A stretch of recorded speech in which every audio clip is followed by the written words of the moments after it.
This is Renelle, and welcome to Quality Hang with Rod Brooks and friends. And here he is now, your host, my main man, Rod Brooks.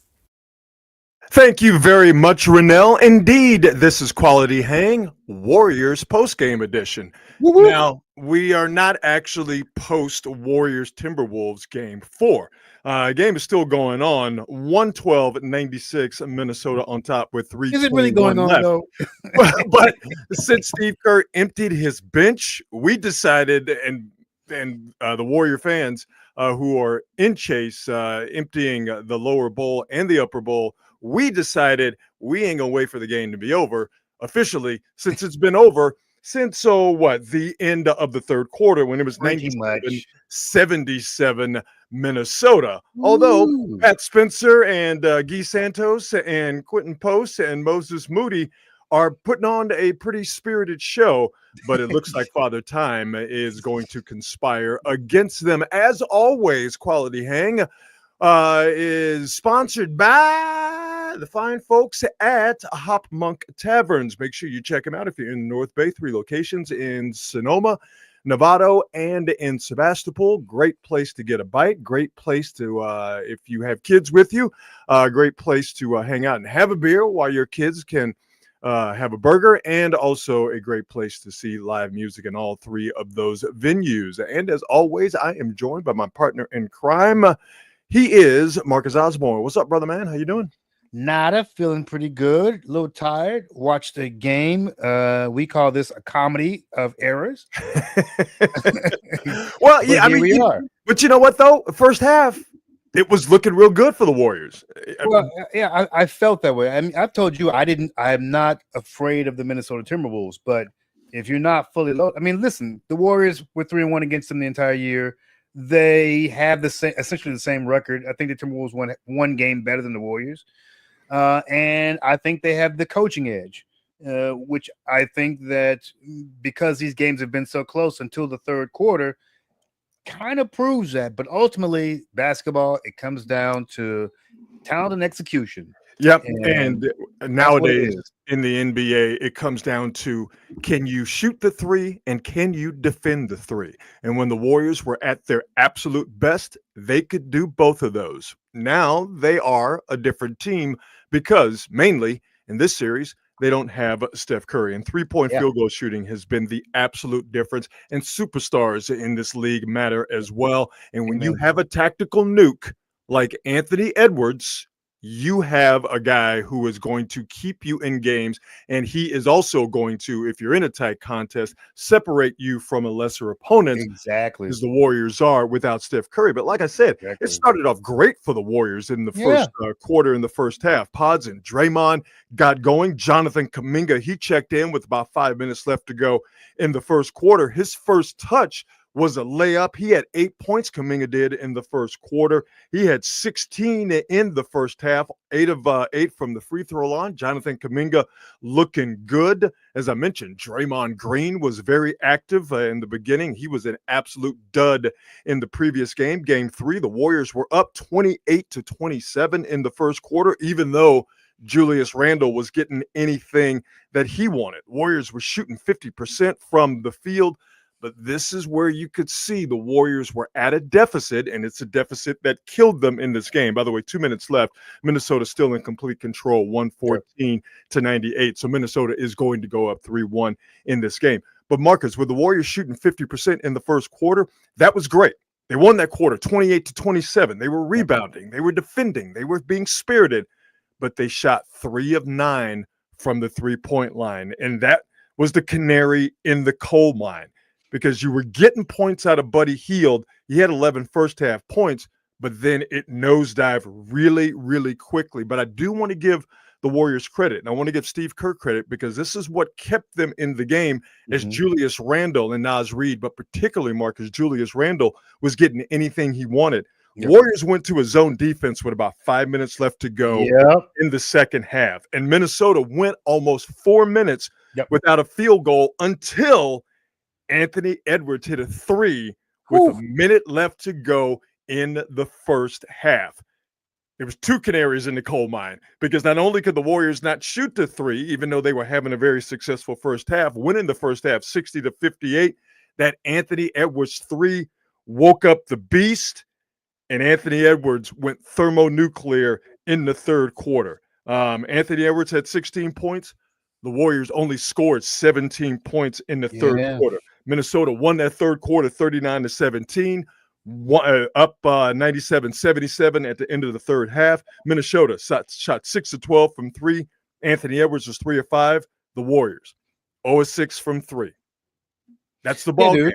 No three-pointers. It really does boil down to that. I mean, I honestly, them not being able to shoot it didn't bother me as much as them not being able to defend it. Because this 3-point shooting is the Timberwolves game. And they were getting wide ass open threes, Rod.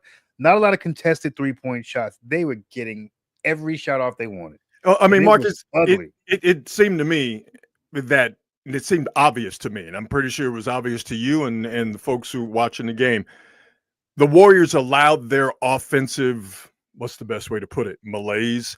Yeah. They allowed it to affect their defensive intensity. You go back and you look at the first half. When the Warriors were okay offensively, even though the three-pointer wasn't there for them, but when they were okay offensively, when they were stable offensively, they were paying much more attention to detail defensively, particularly when they went the Warriors to that zone with about 5 minutes left to go in the first half.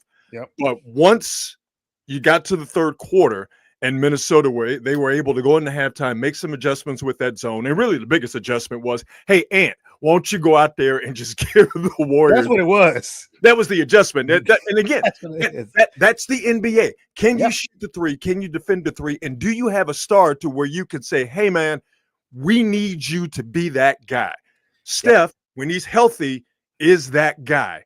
He's not healthy, and that's the problem. But, I mean, really for the Warriors, their attention to detail defensively completely and totally dropped off because offensively they absolutely dried up.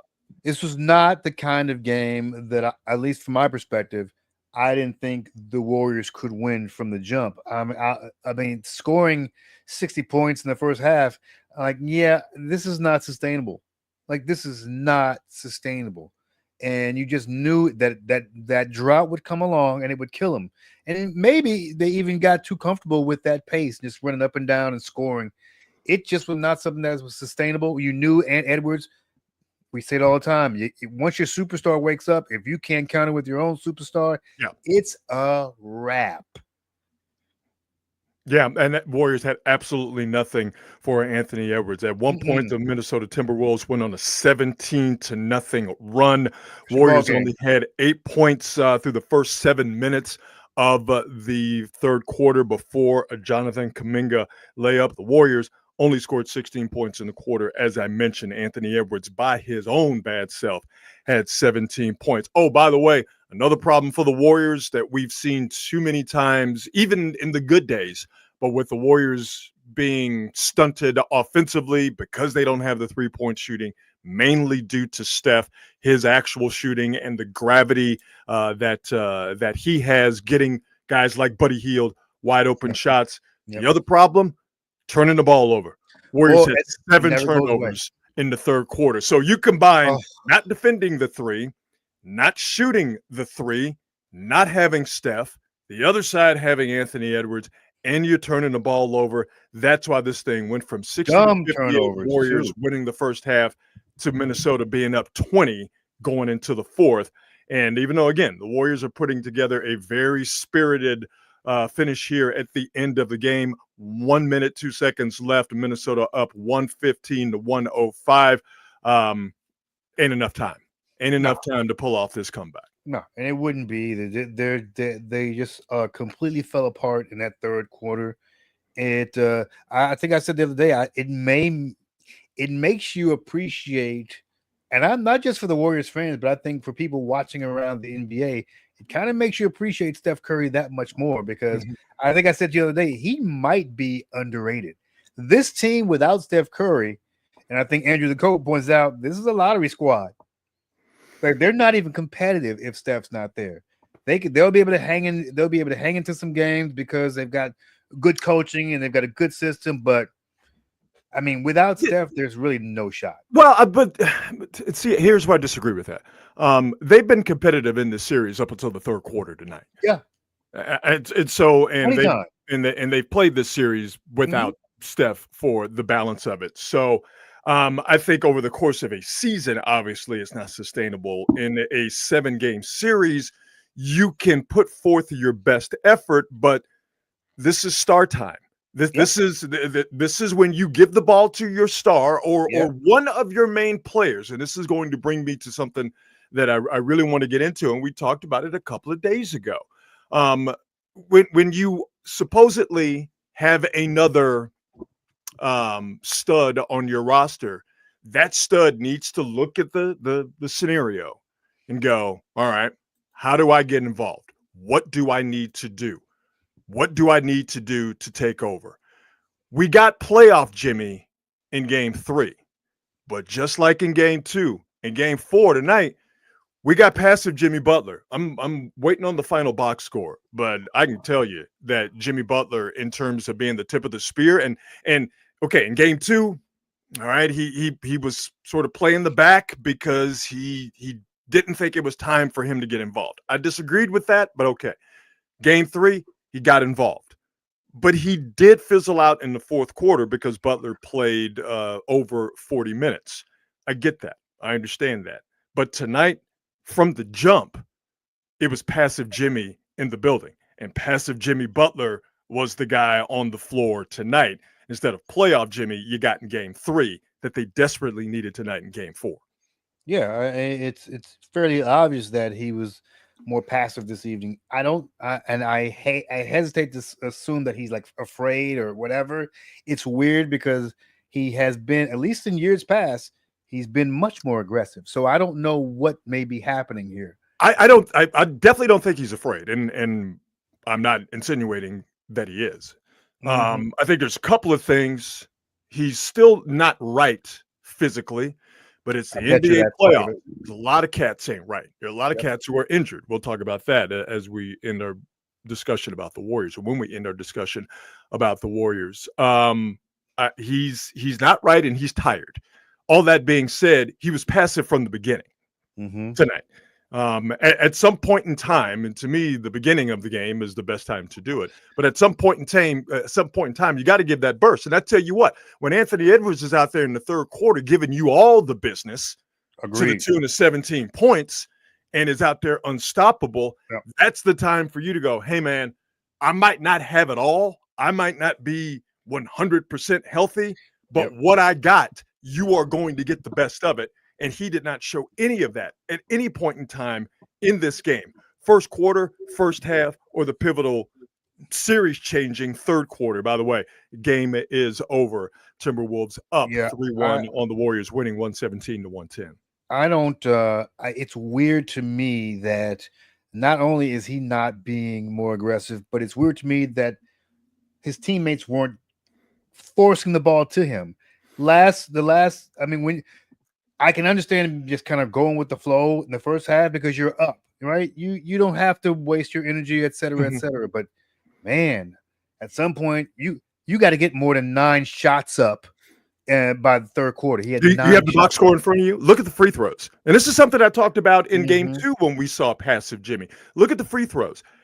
He took 5 free throws in game 2. None of them in the fourth quarter. I think he only took 4 or 5 free throws tonight. Yeah, and listen, I also saw a bunch of things that usually get him to the line didn't work tonight. And I saw a bunch of things that could have been fouled, maybe should have been fouls, not called. But when you got to find other ways to do things. By the way, Bill M, no, they did not lose the game because Jonathan Kuminga didn't play more. And I don't know if you watched, but that second half he was atrocious. Yeah, first half great for Jonathan Kuminga. He was active. He was doing all the things he needed to do offensively and defensively. As I mentioned, Kuminga 16 first half points, 8 of 8 from the free throw line. There was a significant drop off for everyone including Jonathan Kuminga Yep. in the second half, offensively and defensively. If you think that Jonathan Kuminga is the key to Warriors' victory, then you ain't been paying attention to this team. They're not winning unless Jimmy Butler or Steph Curry is dominating. It's very, very simple. Very simple. No, I don't disagree. Jonathan Kuminga is an additive, and when he's going well, you keep him in. When he's not, you got to yank him. Yeah, I think though that many fans looked at the first half and went, okay, well, he should be able to replicate that, or not completely replicate that. He should be able to provide anything in the second half, and Kuminga and the rest of them, because it's not just about Jonathan Kuminga. Yes. Just like the first half wasn't all about him, even though he was the leading scorer. The second half wasn't all about him either. He was part of the problem, because we haven't even mentioned Draymond Green, who has had another playoff game where the total of it was not what it needed to be. I think we lost your audio there, Marcus. See if we can get you back in the mix there audio-wise. There you go. You're good.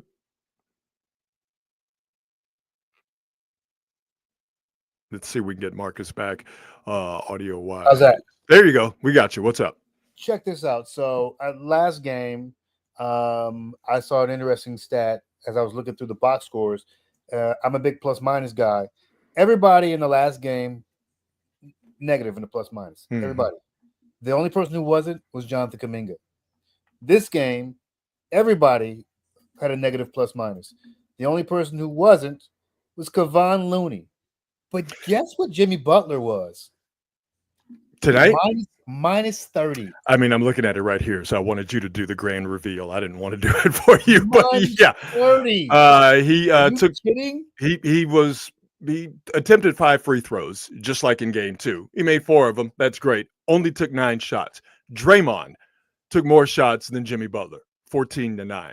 That's Brandon Podziemski, who, like Moses Moody, well, the difference is Moses Moody only got burned at the end of the game in deluxe Oscar the Grouch garbage time. But Moody and Podziemski, neither one of them can hit a shot, but Podziemski's getting all the shots he can eat, and it's exactly what Minnesota wanted. He was 3 for 14 tonight. Again, more shots than Jimmy Butler. Buddy Hield, again, Minnesota, perfectly fine with that. All you can eat, brother. And Buddy Hield, by the way, had 11 points in the first half. Finished with 13. Buddy Hield, 11 shots on the night. And he was Jimmy Butler, by the way, only had 9. And Jonathan Kuminga, 6 of 13. Most of that action happening in the first half. Kuminga with 16 points in the first half, finished with 23 on the night. By the way, 0 rebounds for Jonathan Kuminga. Hey, shocking. But he had 13 shots attempted. Jimmy Butler, 9 shots attempted. Let me go ahead and put the banner back up here again. For whatever reason, and I think it's more physical, and I think it's fatigue related. Probably. But we've gotten passive Jimmy and not playoff Jimmy. Probably. I mean, listen, one thing I can say for Warriors fans is I think you have the makings of a very good team next year, provided everybody's healthy, and you're going to get a full year of Jimmy Butler. So you will probably be a little bit better next year than this, with the expected improvements that you hope come naturally with some of the guys who are on the team. So there's that. But this year, no Steph. You can hang it up, buddy. Let's shout out, though. You mentioned his name. I do want to shout him out, because if we're going to talk about the bad, let's talk about the good. Kevon Looney, 8 rebounds. Now, they all came in the first half. But again, the third half is when it completely got out of hand. Kevon Looney, not going to get a statue. I don't even know if he gets his number retired. But Kevon Looney, as they say, is going to eat free in the Bay until the sun burns out. Forever. Listen, man, the thing about Loon is you want to talk about a guy who stays ready. Loon. He stay ready all-star, for sure. He stays ready. And listen, he can't jump over a piece of paper, and he can't make a layup to save his life, but he will board for you, and he will defend for you. Yes. And he will be a connector for you in the way that is necessary in order for you to win games. Does he need to be a body down low? Yes. Can he Absolutely. still go out there from time to time and guard on the perimeter and be effective doing it? Absolutely. Is he a guy who complains about his role? Absolutely not. Kevon Looney is a G, Yep. and just wanted to shout him out. Amen. But again, as we talked about at the beginning of the show, when you get to this point in the NBA season, in the conference semifinals, you better be able to shoot the three when you need to. You better be able to defend it basically for the entirety of the game, and you better have yourself a star. And tonight, in the third quarter, the Warriors' inability to shoot the three, really all night long, but the third quarter in particular, with Minnesota going 6 of 12 and the Warriors being 0 of 6 from three, the inability to defend the three, the inability for the Warriors to make threes in the third and all night long, and the Warriors not having a star due to injury, and Minnesota having a star, and Anthony Edwards, who had 16 points by himself in the quarter. There's the difference in the ball game. And the 3-point numbers, when you flesh them out for the entire game, tells you everything you need to know. Minnesota, 16 to 34, 47%. And by the way, Minnesota in the regular season was the second best 3-point field goal shooting team by percentage in the Western Conference, only a 10th of a percentage point behind the Phoenix Suns. So Minnesota banging from three, it's not an anomaly. It's not an accident. It's who they are. They did it to the tune of almost 50%. The Warriors, 8 of 27. There's the ball. The difference between the Timberwolves and the Celtics is they got a dude who is a dog and who will go get you a bucket if you need a bucket. And that is Ant Edwards. No shade to the Celtics, but they have a bunch of dudes who shoot the three, and if that three is not falling, you pretty much can end them. But if you got a guy like if Ant Edwards was on that Celtics team, well, you might be talking about an all-time great squad. Oh, man. And first off, Ant Edwards will probably end up getting into a fist fight with that weirdo coach they have in Boston. If you ever peeped that dude's get down, you ever heard him talk? He's an odd fellow. Joe Mazzulla's an odd fellow. That is a very kind way to put it. He is an odd. He feels eccentric, but listen, eccentric is a nice way to put it, or you could just say he's a flat out weirdo. It's funny that the guy won a ring. He got a ring, but I don't have a bunch of faith in him as a great coach. And I'm not saying he's not a great coach, but I don't think of him as like this. Well, you don't think of him as a tactician. You don't think of him as an X's and O's coach. Exactly. I don't. You think of him as almost a caretaker, as someone who has this team, and their get down is the Boston Celtics, who we'll get to in a second. Because if you're just sort of putting your NBA ears on, devastating injury for Tatum and the Celtics. Mm-hmm. But Joe Mazzulla just seems like the type of guy who's. It's not that he's letting those dudes run all over him, but this thing is, hey man, if these threes go in and we defend threes, we're great. If a bit of that equation doesn't work, then we don't know where to go. But the Celtics have bigger problems right now. Jason Tatum suffered a non-contact lower right leg injury. I think we, as observers, we sort of know where this is going. Nothing official has been said, but we saw it with Kevin Durant. We saw it with Klay Thompson. We've seen it with far too many athletes in all three major sports. In North America, baseball, football, basketball. When it's a non-contact injury and the guy goes down, more than likely it's an Achilles. Again, nothing official, but more that seemingly is what it is. And the Boston Celtics, who were already in trouble against the Knicks before Tatum went down. And Tatum, I think, had about 45, 46 points in the fourth quarter. 42 points as the Knicks and the Celtics were battling in the fourth quarter. But the Knicks were in good control of that game when Tatum went out. The Celtics were more than likely going to go down 3-1 anyway with a healthy Jason Tatum. Now, Jason Tatum is decidedly unhealthy, and the Celtics are staring down the barrel of a 3-1 gun. Wow. It's a wrap for the defending champs. We're going to see a new one. Yeah, we sure are. And, well, I mean, this Eastern Conference is just a weirdo conference anyway. Speaking of weirdos, it's a weirdo conference. The number one and number two seeds are both going to be gone, because Cleveland is a wrap for them too. It's just gonna be strange. The Pacers, good team, sneaky good offense. I should say an offense that people don't appreciate. I don't think of much of them defensively. And who else is left?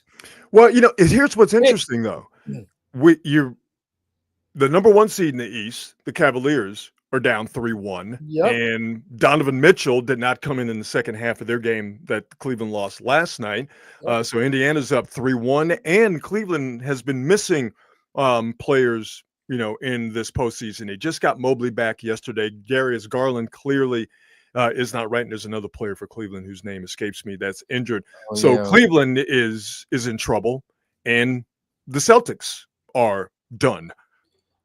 In the Western Conference, though, OKC is now in a 3-game series tussle with the Denver Nuggets, so their fate is still hanging in the balance. And the Rockets, who were the number 2 seed, obviously were bounced out by the Warriors. We could were the Lakers a 3 seed? The Lakers, yes, they are. Because I think the Nuggets were 4, and the Nuggets were 4, and the Clippers were 5. Because the Wolves beat. Who did they beat? They beat the Lakers. Yeah. But my point is that we could see both 1 and 2 seeds in each conference be out by the conference semifinals. So yes, while the Eastern Conference is the weaker of the 2 for sure, this has been a weird playoffs, mainly because of injury. If Steph's playing, tonight's a different story. This series is a different story. Sure. Jason Tatum is healthy. You would give the Celtics a much better chance of at least getting into a game 7. Yep. Now you're just saying without Tatum, they have no chance of getting to a game 7, no chance of winning this series. Cleveland, with the injuries that I mentioned, mainly to Donovan Mitchell, we don't know his status for tomorrow. Yep. But that injury has absolutely is hamstringing them. So I just think we're at a point now in these playoffs to where injuries, and this is not to take anything away from Minnesota and what the Knicks are doing and what Indiana is doing, because they're playing excellent basketball. Yeah. But injuries have shaped this postseason, and I don't think, for me, it won't take away the shine of the postseason or whoever wins the title. But if we're going to talk about the story of this postseason, you have to talk about injuries. Hell yeah. I mean, it's I think we've seen postseasons where injuries have affected the games one way or another. Every year injuries affect the postseason, but this, where you literally have the top 4 seeds potentially gone, it's an interesting thing to say the very least. And I'm here for it. I like this stuff. Let's if we're gonna shake it up, let's shake it up. Let's you like Willie D in Mind Playing Tricks on Me. If it's going down, let's get this shit over with. Mind Playing Tricks on Me. But the Celtics, though, to put a bow on their night, they blew the Celtics second half lead. They were in the process of blowing it while Jason Tatum was giving them the Knicks 40. The Celtics, they shot 18 of 48 tonight from 3. 3 of 12 in the fourth quarter from 3.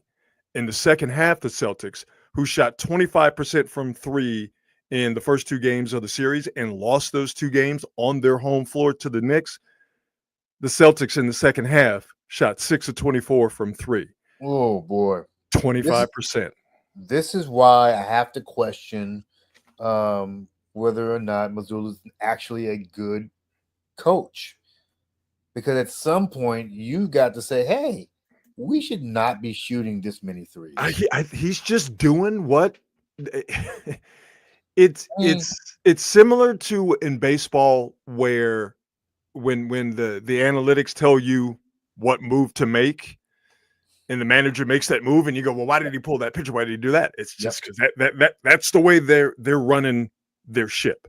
And we saw this with the Rockets, when Daryl Morey was the GM and he was trying to math equation the game and they missed 27 threes in a row against the Warriors. I think it's similar with the Celtics. Yeah, 100%. That's who they are. That's how they're built. And their thing is, we are going to stick with the plan. So when you have a coach who has autonomy and you have a coach who is respected, like Steve Kerr and others, but I just use him as the example, he could go, all right, we got to go in a different direction. Now, for Kerr, his hand was forced because they were missing Steph. And it was cool tonight anyway for a half with the Warriors being up 60-58, not hitting from three, but doing everything else. Shooting from two, getting to the free throw line, defending the three, defending Minnesota very well, especially when they went to that zone with about 5 minutes left to go in the second half. When you have a coach that is allowed to do things differently, you might end up getting a different result. I think in the case of the Celtics, that's just not how they go about doing their business. Yeah, you got to wonder if at some point, at any point during any of these games, did you go, you know what, we should probably not shoot the next 25 threes. Yeah, but maybe what else are they going to do? They're going to run. They're going to run a post play. They're going to run an ISO play. That's we go give it to Jaylen Brown, let him dribble it off his knee, trying to go to his left. I think that at some point you may have to consider. We heard Steph and Draymond talk about this last year. Like, your offense has to be multiple, and if you are not, you can win during the regular season, but once you get to the postseason and people get to play you 5, 6, 7 times, you become far easier to defend when we know what's coming and we know you can't do anything else. Yeah. When you make yourself easy to guard. And this was the problem for the Warriors tonight because, again, they don't have the 3-point shooting with Hield and Podziemski giving you nothing, and you're getting another passive performance from Jimmy Butler, even though he's not a 3-point shooter. I don't put the 3-point thing on him. Everything else, I'm kind of putting on him. But exactly.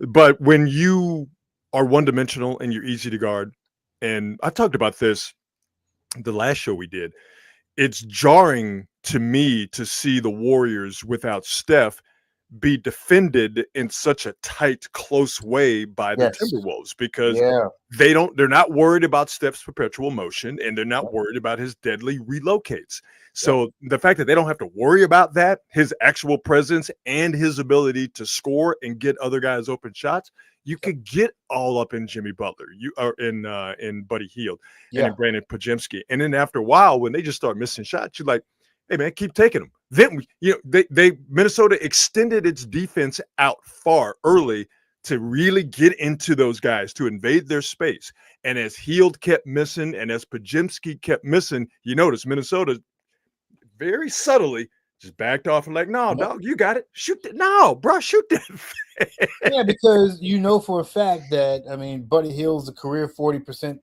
3-point shooter, but you know for a fact he is madly inconsistent. And then when you're not worried about Jimmy Butler being playoff Jimmy or his usual self by driving, being forceful, and getting to the line of Jimmy Butler, one free throw in the third quarter. When the Warriors were just getting absolutely hammered, mainly by Anthony Edwards, but getting hammered by Minnesota overall, how do you slow momentum down? How do you slow a game down? Hey, man, take the air out of the ball. Let me get to the free throw line.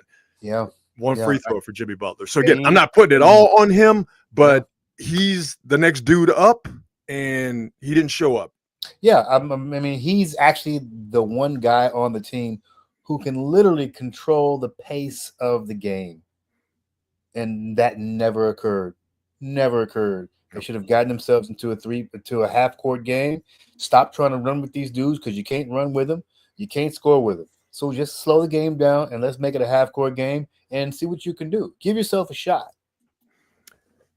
Dallas Mavericks had a 1.8% chance of being selected as the team to have the first pick in this year's Cooper Flag, aka NBA draft. The Dallas Mavericks were the winners of the NBA draft lottery. I ask you, Marcus Osborne, is it fixed? If it was fixed, I'm assuming that it would not be going to the Dallas Mavericks. No shade, Dallas Maverick fans, but No, that's absolute shade. What are you talking about? I'm just saying, that's the textbook definition of shade. What are you getting? I mean, they're the Dallas Mavericks. I hate to say it, but really, if anybody's going to get the hookup, it's going to be Boston, it's going to be LA, it's going to be New York. Them the ones who's getting it. Everybody else going to eat a fat one. And it's damn sure not going to be the Dallas Mavericks. They get no money from the Mavericks being good. What are we saying? Well, what if it's quid pro quo? What if it's, hey, Luka to the Lakers for Anthony Davis? You don't shop him around. You don't get other teams involved. You get him to the Lakers. Not that they greatly benefited the Lakers this year because they're sitting at home watching the same playoffs we are. But get Luka to the Lakers if you're the Mavs, and the NBA's like, no, we got you. It's like okay, fine. You let one cold ass white boy go. What if we told you we got an even colder, younger, and more in shape white boy coming out of, get this, Duke? And all of a sudden Dallas is like, I mean, we the home for the cold white boys. We go all the way back to Dirk Nowitzki. We go all the way back to Brad Davis. That's an old school name for you right there. We go back to Steve Nash. Exactly. It's like Dallas. Like we when it comes to cold ass white boys, the only one we didn't have was Larry Bird. But the other cold ass Larry Bird and Rick Barry. Other than that, the Mavericks had all the cold ass white boys. So the Mavericks are like, okay, we might take a hit on trading Luka for just Anthony Davis to the Lakers. But if we can get that cold ass young white boy out of Duke, Cooper Flag, we'll do it. Next thing you know, bing, bang, boom. Dallas Mavericks with a 1.8% chance of winning the NBA draft lottery are going to get their hands on another cold ass white boy. Hey, ain't no tinfoil in this hat. I'm laying out facts. I have to say this though. I don't think Cooper Flag is the lock superstar that other people do. I don't know if he is or not. I don't know. I mean, I saw him play in a tournament. I'm like, hey, white boy can play. I think he's good. I think he's a good player. I don't think he's. I mean, when I saw Luka play before he even got to the league, I'm like, oh, this dude balls. Yeah, but Flag is clearly the number one pick, though. Yeah, but I don't know what that says about this year's draft. But I mean, he's really good. He's a really good player. But I mean, on a pro level, man. Yeah, I don't know. I mean, I would be absolutely lying if I said I had any read on how Cooper Flag is going to be. I just watched him play for a few games in the tournament, and I didn't come away as I have in other times when a college player gets hyped up and I see them for the first time, mainly in the tournament because I don't watch a lot of college basketball. Yeah, I see him and I go, he ain't that good. He was as good as had been advertised when I saw Flag in the tournament. Now, how that translates to the NBA, I don't know. I mean, he's got NBA size. I get a sense he understands the game, but is he going to be a franchise changer? Got to see it. But like I said, I think he can play for sure. You know what though? I mean, he may not need to be a franchise changer. That Dallas squad already has some dudes on it. No, you're right about that. So if he comes in there and he's anything, you're right about that. All-star. If he's anything, that Dallas team, they gonna do some. Matter of fact, Dallas and San Antonio. San Antonio got 2 lottery picks. So, and they already got a squad. Hey, let me tell you something. They're gonna be hooping in Texas for the next 10 to 15 years because the Rockets they need to get better in certain areas. Number one, shooting. But Rockets got some YNs. The Spurs got themselves some cats, and the Mavericks are going to be a nice, well put together squad. So once again, we're seeing the Western Conference is the conference. Yeah, OKC's not going anywhere. The Lakers are going to be the Lakers. As long as you got LeBron and Luka, and obviously they're going to make some changes, the Lakers are going to be the Lakers. I mentioned what they got going on down there in Texas. The Warriors are going to be a factor as long as Steph Curry is playing for them. You look at the East as compared to the West. The East is better than it has been let's say over the last 15 years. I mean, there was time where it was just the Eastern Conference was an absolute joke. Mainly when LeBron was running through it in Cleveland and in Miami. It's better now than it was then, but comparatively speaking to the West is still best. Hey, that right? I mean, you had a team you had a team win 48 games in the Warriors, and a team that won 49 games. Warriors were 7th seed, and they won 48 games. That's just insane.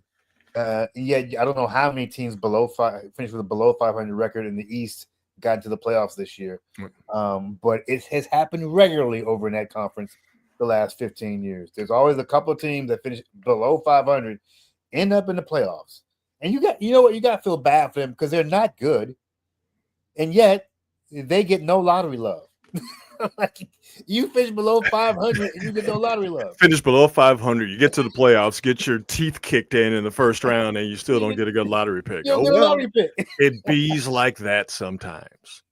That's a cold game right there, boy. My former radio partner and current play-by-play voice of the Golden State Warriors has had the best idea, and for whatever reason, the NBA still won't do it, although I think they're going to get to it at some point. In my lifetime, I believe we're really going to see this. But the NBA should do away with conferences, and it should be the best 16 teams.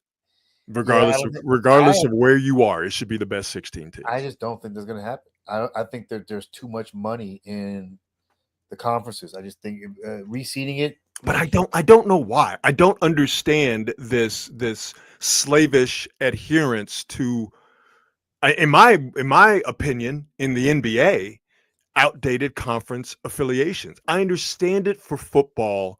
I understand, even though in baseball, now that we have interleague, and now you have everyone plays everyone over the course of a 2 or 3 year span. I forget exactly when it is.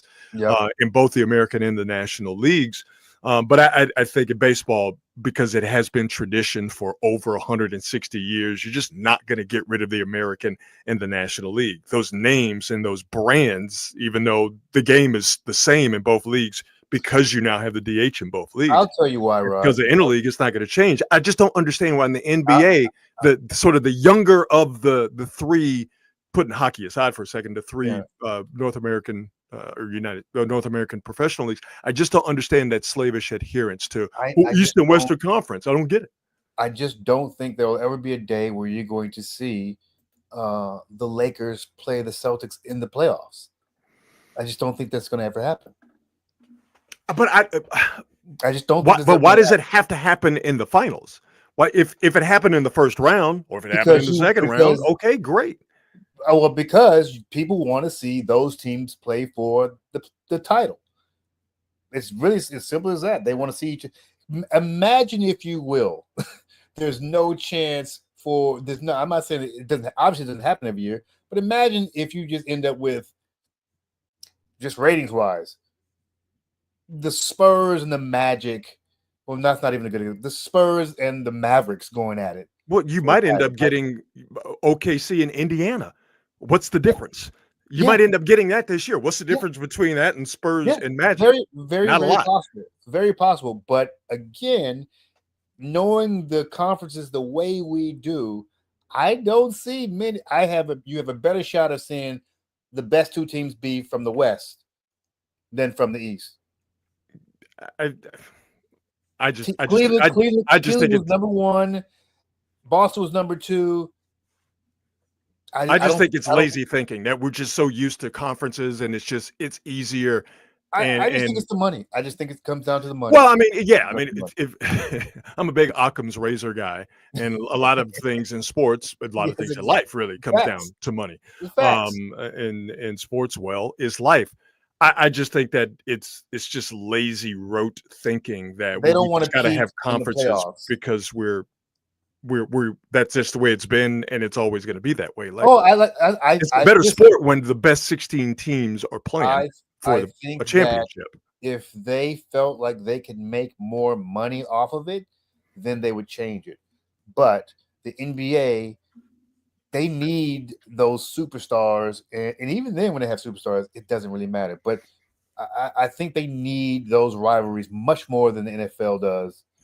NFL. We sure about that? You could put any two teams into the Super Bowl, and people are going to lose their minds over it. But again, there is a real possibility we are going to get Oklahoma City and Indiana in the NBA Finals. Yeah, and nothing but it's not because they want that, right? But again, these might end up being the way that they're playing right now, particularly Indiana, are the two best teams in the NBA.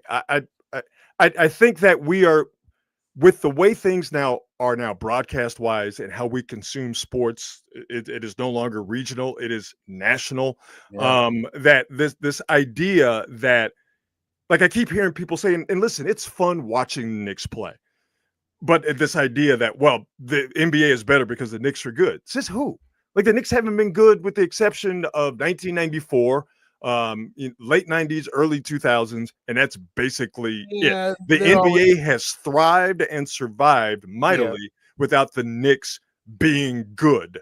I think that NBA fans, with it being a national sport and now a global sport, we just want to see the dudes, and two dudes right now play for Indiana and for Oklahoma City, and Tyrese Halliburton and Shai Gilgeous-Alexander. So I think that we're thinking conference, and we're thinking small minded, and we're not thinking about, you got stars populating this league. Now, it might be sort of imbalanced where you got a lot in the more in the West than you do in the East, but you want to see the stars play, and you want to see them all play at the same time. Why are we wasting our time with play-in games and bottom feeders, in each of the respective conferences, when we could just have the 16 best and jump ball up top?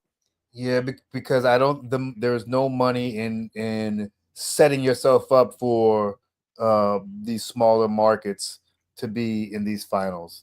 You're literally taking it off the table, right? You're literally taking it off the table, because if you reseed, and if things play out the way they play out, you're probably going to have the biggest TV markets playing each other before you get a chance to get them to the finals. And I don't think the NBA wants that. I don't think the NBA wants to see that happen. I think they are much more comfortable with keeping these conferences separated so that you can end up getting. If that's the case, that's dumb. And I've never taken the NBA for being dumb. And if that's the way they're really looking at this thing, then it's dumb. They do. I can promise you, after all these years, and let's face it, this is the way. This has been a league that it's just dumb. For some reason or another, these conferences have these big pendulum swings where for years it'll be the East dominating, and then for years it'll be the West dominating, and they'll just have these big old swings. I don't see these guys ever getting to the point where they're going to give up the money they would make by having the larger markets get to the title games. I think they don't want to see. They're not the NFL where they can afford to have any team show up. Yeah, okay. Well, like I said, you're going to get Indiana and Oklahoma City more than likely. Possible. And very possible. Those are, with the exception of what and Utah they and will Sacramento. not be thrilled with it. But you could also get New York in the finals, right? You could. Yeah. Very, very much so. God, just the thought of that just sent a chill up my spine, because you know what's very annoying? Happy New York sports fans. And I've really enjoyed over the last few years New York sports fans not being able to talk about the Giants, or being able to talk about the Yankees, or being able to talk about the Knicks. Like, a happy New York sports fan is easily one of the most. It makes my skin crawl. So there's a very good chance that team at this point will get to the finals. I mean, you know what? But possibly because Jalen Brunson is playing his ass off. Also, Tom Thibodeau might end up just grinding those dudes into the ground the way he plays them. So everybody retiring after this year. Everybody, my knees, they hurt. All right, before we wrap this bad boy up, so Warriors lose game 4. 117-110. Down in the series 3-1. The old bugaboos, life without Steph, crept up. 3-point shooting, non-existent. Ooh, Pods and Brandon Pajemski and Buddy Hield shooting you out of games when they're shooting you in games, even though first quarter, Hield and Pajemski and Draymond, for that matter, were doing something. All three of those guys, once you got past the first half, gave you nothing of substance. Jimmy Butler, once again, more passive Jimmy than playoff Jimmy.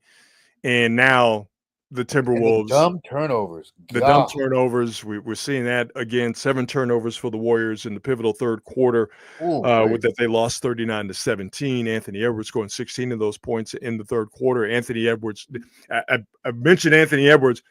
Julius Randle got anything he wanted, with the exception of when the Warriors zoned up. That's when they made. Randle look pedestrian. But Randle and Reed, more Randle.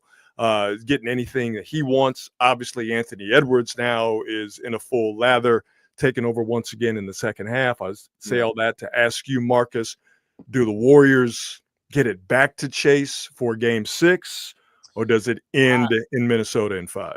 I don't know, man. I think this might be a wrap. I mean, this is what we've said from the beginning of the series. If the game is close, the Warriors can win. If it's a blowout, it's going to be a Timberwolves blowout.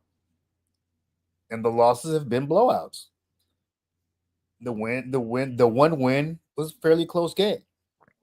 And I don't think that pattern's going to change. So do I give them a chance to keep it close? I give them a chance to keep it close. If I was betting money, no, Steph, they close this thing out. But here's the thing, though. Right? They close it out. Here's the carrot that is currently dangling in front of the Warriors. Yeah.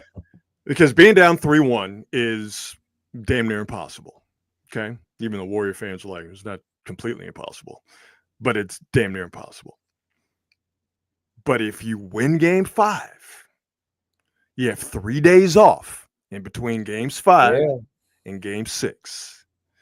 And maybe, just maybe, Steph Curry, who's going to be reevaluated in a few days, Steph Curry comes back for Game 6. That's the carrot dangling in front of this Warrior team. They did everything wrong they could do wrong in the second half, in the third quarter, particularly. Yep. First half, though, everything was right. Okay. Yeah. So it's 2 carrots you dangle. It's like, hey guys, we got our asses kicked in the third quarter and in the second half. We got our asses kicked because we allowed our offensive ineptitude to bleed into our defense, and they were not as tight mentally and physically defensively. If we clean that up, okay, and I think if you're Steve Kerr, you point to going to that zone when Julius Randle was kicking your ass in the second quarter, and you go to that zone with 5 minutes left, okay, and the Warriors held Minnesota scoreless for 4 minutes without a field goal. You're Steve Kerr, you say, we did really good things in the first half that had nothing to do with our 3-point shooting, because the Warriors did not shoot the ball well in the first half from 3. Matter of fact, they were only 38%. Yeah. Okay, 5 of 13. So if you're Steve Kerr, you say, we did all these things right and won the first half without being able to shoot from 3. Yeah. If we didn't turn the ball over 7 times, and if we played any amount of intelligent physical defense, we keep that third quarter close. That's all you got to do. You say we do that in Minnesota, and Jimmy Butler, you show up, and Draymond, you give us a full-throated effort. And if we hit some shots, we're competitive when it's a tight game, and maybe we win it. And if we win Game 5 in Minnesota, we possibly got that dude coming back in Game 6. So I say all that to say this. I think they get it. Because they got blown out tonight, but they only got blown out for a quarter. Yeah. Big quarter, but they only got blown out for a quarter. It wasn't a stem to stern ass kicking. It wasn't they got just drove on from the first quarter all the way through the garbage time in the fourth. They had a first quarter and a first half that was competitive and representative without being able to shoot to three. Yep. If you get a little bit of three-point shooting from somebody, and you get a lot of Jimmy Butler, and you get a lot of Draymond Green, and you get a lot of attention to detail to hanging on to the ball, and a lot of attention to detail defensively, and you get that game 5, yep, and you get Steph back at home, then Minnesota starts to sweat, and you never know. So I'm saying they get it Wednesday night. Yeah, I mean, I know Warrior fans are hoping that, but I can see them again. This is the pattern that's starting to develop. You keep it close. Matter of fact, I think they went into the last game with a lead into the fourth quarter, and tonight they just fall apart in the third. Like I just don't know if they've got the closing power. If Jimmy Butler has a game, if Jimmy Butler had played tonight like he played the other night, you might have had a shot this game. And the biggest issue, and I get back to Jimmy Butler, the biggest issue is that Anthony Edwards is wearing you out. Mm-hmm. Boy, could he use Jimmy Butler to turn off Anthony Edwards' water a little bit. Yeah. You weren't going to fully stop him because once he hit that three, I mentioned Warriors went into that zone late in the first half. Minnesota went 4 minutes without a field goal. Anthony Edwards' three with a minute left broke that 4-minute scoring drought. Once he saw that three go down, Anthony Edwards was fully activated. That was a wrap. So I'm not saying that anybody on the Warriors was going to stop him, but it would have been nice to have a deterrent. And to me, that deterrent is Jimmy Butler. But if you get anything in terms of slowing Anthony Edwards down and the Warriors pay some attention to detail defensively, that quarter doesn't get out of hand the way that it actually did, 39-17 for Minnesota. So, amen. I mean, watching Minnesota just get wide open threes. Yeah, it was too easy. I'm like, what are we doing here? These are wide open threes. Yeah. For a team that wants to shoot the three. It's just, I don't know where everybody's head went. All right, so I'm calling it. I say the Warriors win game 5. You say I say no. Minnesota closes it out with a big dose of Ant Edwards in the fourth quarter. All right. Well, we'll see. Listen, the Warriors will play hard and they will be competitive. I don't think you're going to find a Steve Kerr team that's not going to be competitive in the postseason. But ultimately, they're just not going to have the firepower to hang unless Jimmy Butler has unless Jimmy Butler has a playoff Jimmy type of game. Well, got to see something from Jimmy Butler. I'm just saying. I think that dual carrot of you did everything right in the first half, and if you do that again, and you are not as horrible in the second half, you get Steph back for game 6. Now, again, we don't know if he's going to be cleared. I'm sort of fantasy landing this whole thing of he is going to be cleared, but to me, that's how you approach that game. Is tonight. It's over. It's done with. All right. It's as dead as Napoleon. But we have an opportunity to get this thing back home and maybe, just maybe, have a chance to get to game 7 where all the pressure is on Minnesota. So I think the Warriors get it. We will find out. Programming note, however, no quality hang on Wednesday. So we will go back to back on Thursday and Friday with your quality hang. So you make sure you put that in your calendars. Matter of fact, you know what? Go downstairs, wake up the family, and let them know that quality hang is going to go back to back on Thursday and Friday. All right, my brother. Thanks, by the way, to all the folks in the comments, John and Patty from Napa, and Dom, and Bill, and Andrew, and all of you folks. We always love it when you get active in the comments and when you guys talk amongst yourselves. And to the folks watching us on YouTube and on X, we always appreciate your support and involvement. All right, Marcus, my brother, have yourself a fantastic rest of your evening, and we will reconvene on this here Quality Hang channel on Thursday at 8 o'clock. How about it? Yes, sir. All right, everybody. Again, thanks for watching. We always appreciate you. And before we go, one last thing. Thanks to our presenting sponsor here at Quality Hang with Rod Brooks and Friends, Hop Monk Taverns. 3 locations for you to choose from in the North Bay, Novato, Sonoma, and in Sebastopol. Great beer selection, great food, and also great artists coming by all 3 venues. So make sure you check them out at hopmonk.com to see what they have as far as shows coming up at all 3 of those facilities. All right, everybody, have yourselves a great night. And always remember, be good and be good at it. We'll see you.